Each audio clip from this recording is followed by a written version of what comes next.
Then Savitri surged out of her body's wall and stood a little span outside herself and looked into her subtle being's depths, and in its heart, as in a lotus bud, divined her secret and mysterious soul. Sri Aurobindo has something to say, and I want to share this. I'm in another, I'm in another canto with someone on the subtle world, book 2 also. So the terminology of yoga recognizes, besides the status of our physical and vital being, termed the gross body, and doubly composed of the food sheath and the vital sheath and the vital vehicle, besides the status of our mental being, termed the subtle body, and singly composed of the mind sheath or mental vehicle. A third supreme and divine status of supramental being termed the causal body, and composed of a fourth and fifth vehicle, which are described as those of knowledge and bliss. Incredible. We went through this very thing last night with Ranganathan in the Life Divine, the causal body. So we have to see now she's looking into her subtle being steps, and she divines, she intuits by insight her secret and mysterious soul. At the dim portal of the inner life that bars out from our depths the body's mind and all that lives but by the body's breath, she knocked and pressed against the ebony gate. I want to tell you something. I'm going to only record, no video, Savitri with 17 different characters that are actually in Savitri. I'd like you to be one of them. I don't know if you'd like to be Savitri's mother. That might be something. Yes. What do you think my voice is best suited for? I'll go by what you say. Okay, let me think more about it. Yes. I have a girl who will do the Madonnas. I might even change to 3 girls from Madonnas. Aravinda Maheshwari wants to do Ashwapati. So I'm slowly going to get there. I don't have anyone yet in my consciousness that I can say out of my other students. Shilpa is not bad, but not ready yet. And Sneha is not ready yet. Maybe from Vladimir's group, I have one person who could do the part, but it's very challenging to decide. Very challenging. Which part will you be doing the narration? I don't know if I was going to do any part, but if I did, I would do the narration. Yeah, good guess. So, at this dim portal of the inner life, the portal, of course, is an entrance or a doorway that bars out from our depths the body's mind and all that lives but by the body's breath. She knocked and pressed against the ebony gate. We talked about ebony one time, remember? Yes. The keys of the piano. It's a wood. It's actually a wood, and it's called Diospyros ebonus, and it is native in India also. Ebony trees are available in India. Okay, So what's going to happen now? We have to find out. The living portal groaned with sullen hinge. Heavily reluctant, it complained, inert, against the tyranny of the spirit's touch.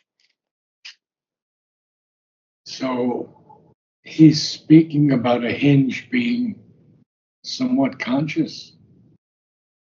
I mean, it can groan, yes, but and that can be understood in different terms. But it complained. That's can only be a living being. Mm.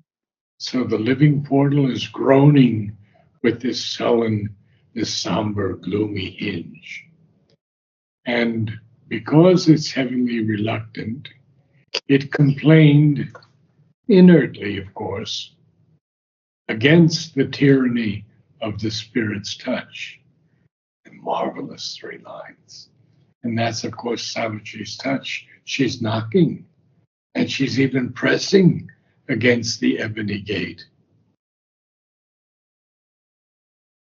A formidable voice cried from within, "Back, creature of earth, lest tortured and torn thou die." And we already know that this is the serpent of the threshold. So it's crying out to her. Cried here is interesting. You can use cried in so many ways, but here it's shouted out loud. Mhm. And it's a formidable voice at that. Mm. So know there's tremendous power in it because it can say back, creature of earth, lest tortured and torn thou die. Wow. Okay. A dreadful murmur rose like a dim sea. The serpent of the threshold hissing rose, a fatal guardianhood with monstrous coils.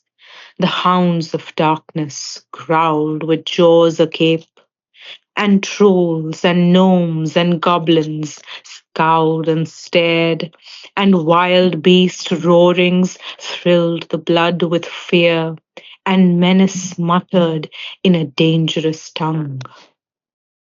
Well, lots of things to go through here now because I have definitions from Alok, Madhav, and Amo.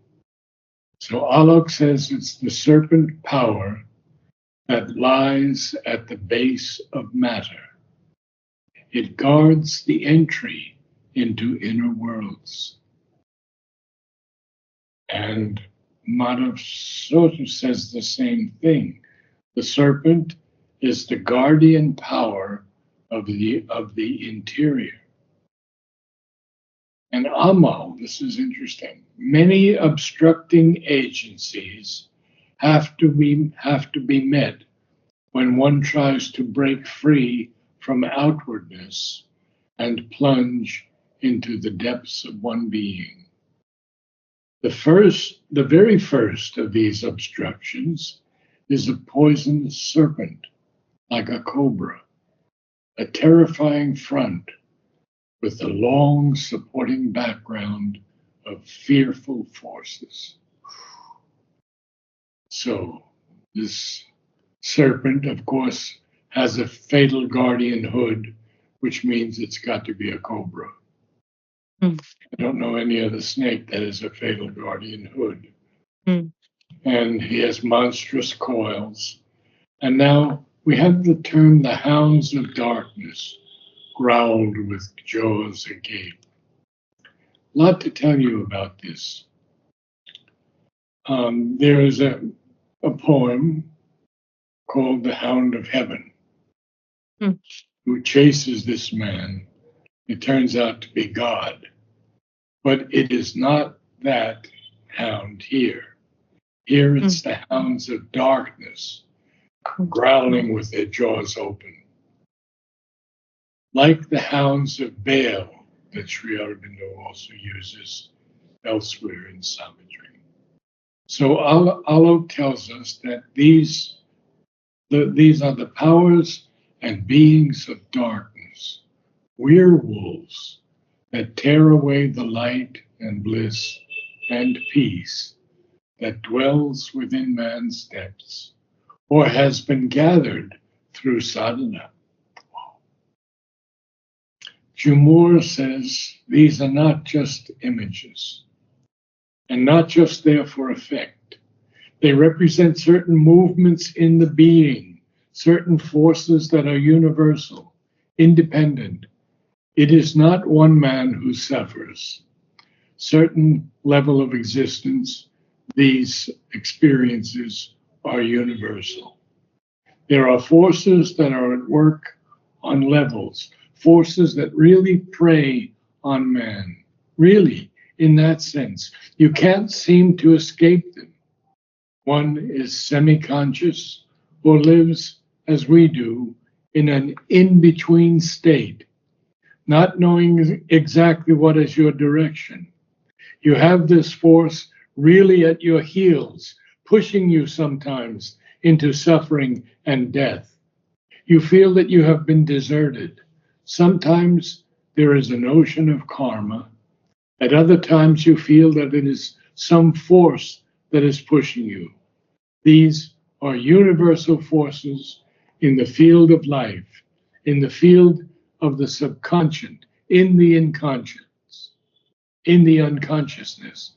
On these levels, they are not images, they are powers, which Sri Aurobindo has given a certain shape, form, image. She's very intelligent. She has some inner awareness. And now we have these three different beings: trolls, gnomes, goblins. Trolls are sometimes friendly, but not in this case. So I have the definition: a supernatural creature of Scandinavian folklore, variously portrayed as a friendly or mischievous dwarf, or as a giant that lives in caves, in the hills, or under bridges. And the gnome is one of a fabled race of dwarf like creatures who live underground and guard treasure hoards. We learned in the first Canto, first book, about how they guarded the treasure hoards. And a goblin is a sprite or an elf that is mischievous or malicious toward people. Incredible how Sri Aurobindo puts all this together: the hounds of darkness, the trolls, the gnomes, the goblins, and wild beast roarings thrilled the blood with fear. And menace, he uses menace as a noun here, and menace muttered in a dangerous tongue. Interesting. So now we'll see what Savitri is going to do. Unshaken, her will pressed on the rigid bars. The gate swung wide with a protesting jar. The opponent powers withdrew their dreadful guard. Her being entered into the inner worlds. Now, I think it's opponent. The opponent The powers. opponent powers. Okay. Yeah. And we see that the gate did open for her. That one gate, when that serpent was there, you remember that story that Mother approached the serpent and Yes. it said, "You cannot enter Yes.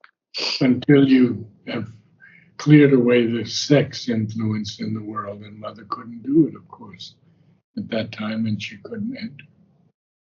So she's unshaken. Her will is pressing on the rigid bars, and that way the gate swings open. But it's with a protesting jar. And now the opponent powers withdrew their dreadful guard. And Sri Aurobindo tells us something in Letters on Yoga, I think that's important. These are the forces and beings that are interested in maintaining the falsehoods they have created in the world of ignorance, and in putting them forward as the truth, which men must follow. In India, they are termed asuras, rakshasas, pistachas, beings respectively of the mentalized vital, middle vital, and lower vital planes. Incredible, he spells it out. Who are in opposition to the gods, the powers of light. These too are powers, for they too have their cosmic field in which they exercise their function and authority. And some of them were once divine powers, the former gods, Purvideva, as they are called somewhere in the Mahabharata, who have fallen towards the darkness by revolt against the divine will behind the cosmos. We learned so much from just a few lines. Okay, so now her being entered into the inner worlds. In a narrow passage, the subconscious gate, she breathed with difficulty and pain and strove to find the inner self concealed in sense. She's still working things out. She has not realized everything yet. And she's trying to find this inner self in her that is concealed in sense, because in our state of ignorance, the only thing we can understand is what we feel in the five senses. So she's looking into this. And then we're going to get into subtle matter, which is quite a bit to share with you. I mean, not quite a bit, but some. So into dense.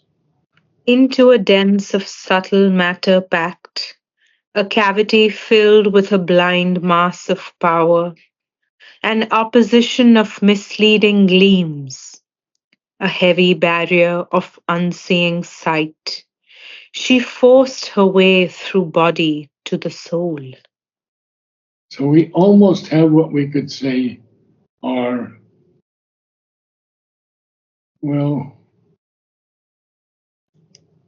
parenthetical phrases. But Sri Aurobindo uses 3 commas, 4 commas instead. So, what does he say about subtle matter? And he capitalizes subtle matter. First, in the synthesis, much more than half our thoughts and feelings are not our own, in the sense that they take form out of ourselves. Of hardly anything can it be said that it is truly original to our nature. Wow.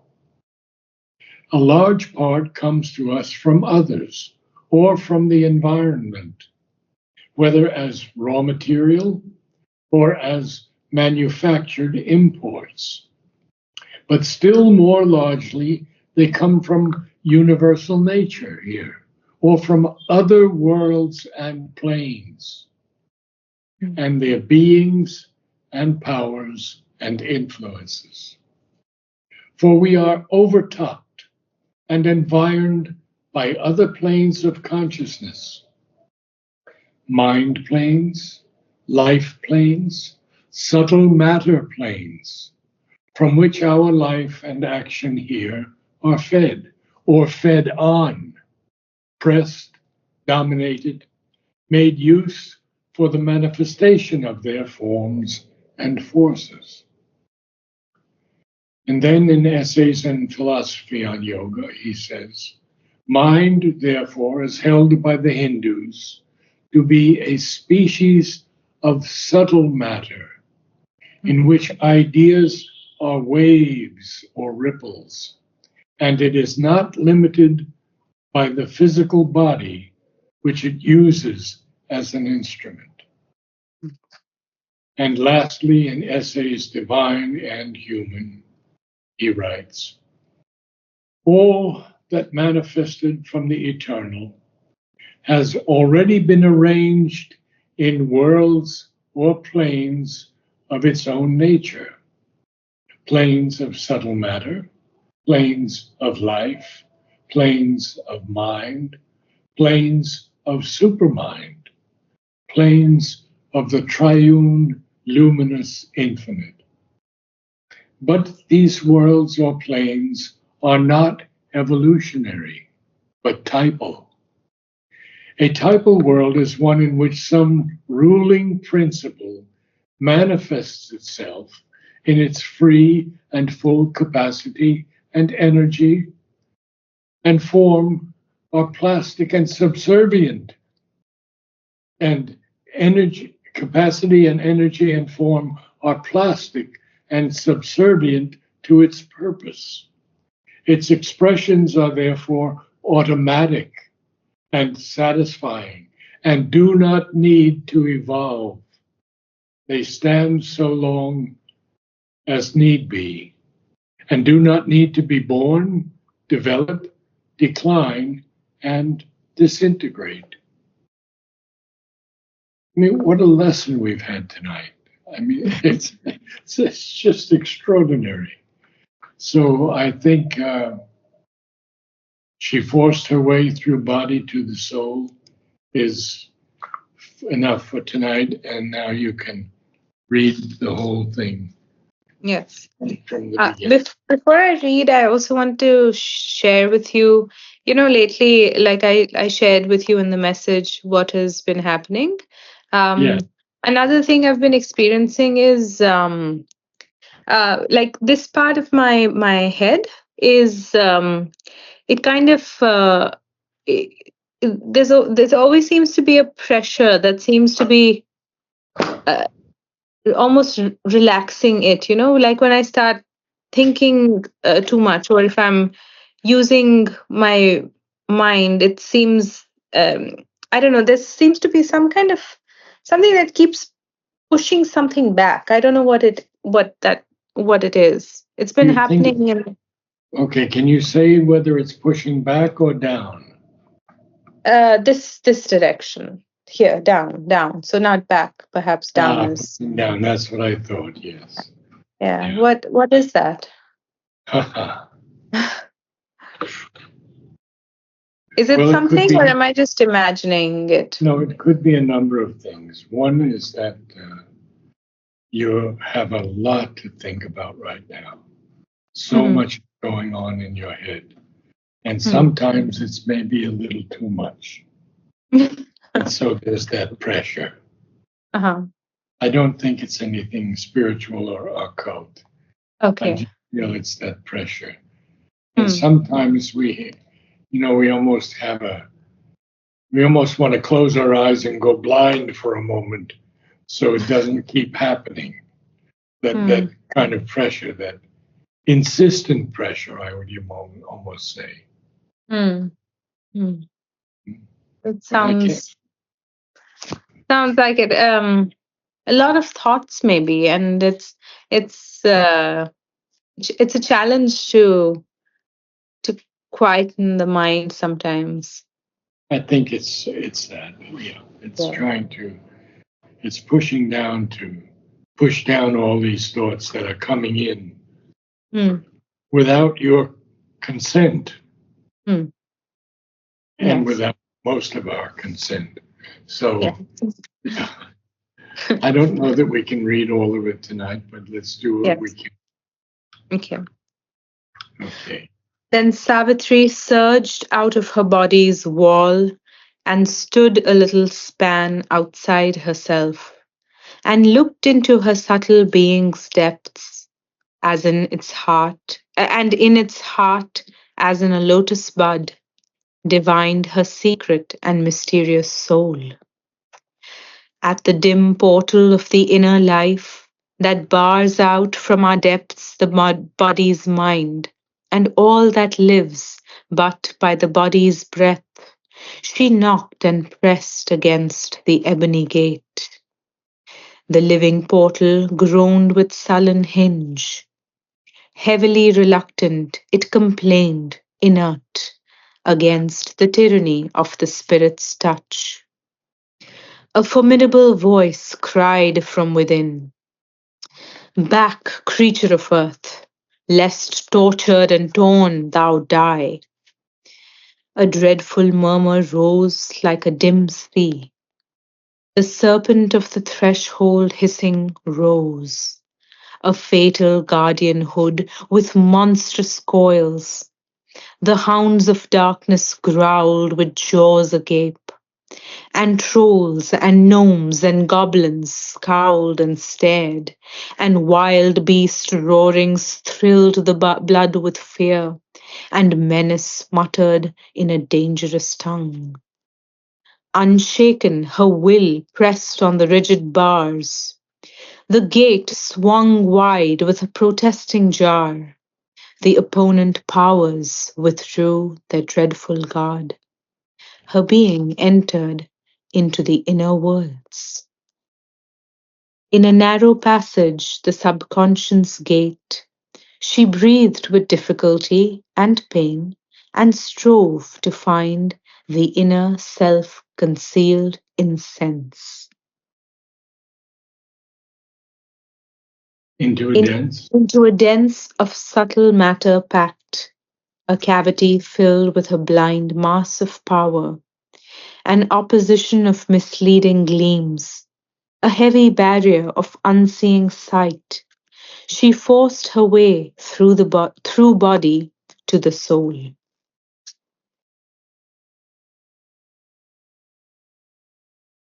Oh, you're muted, but okay. All right. Thank you. Namaste. Thank you.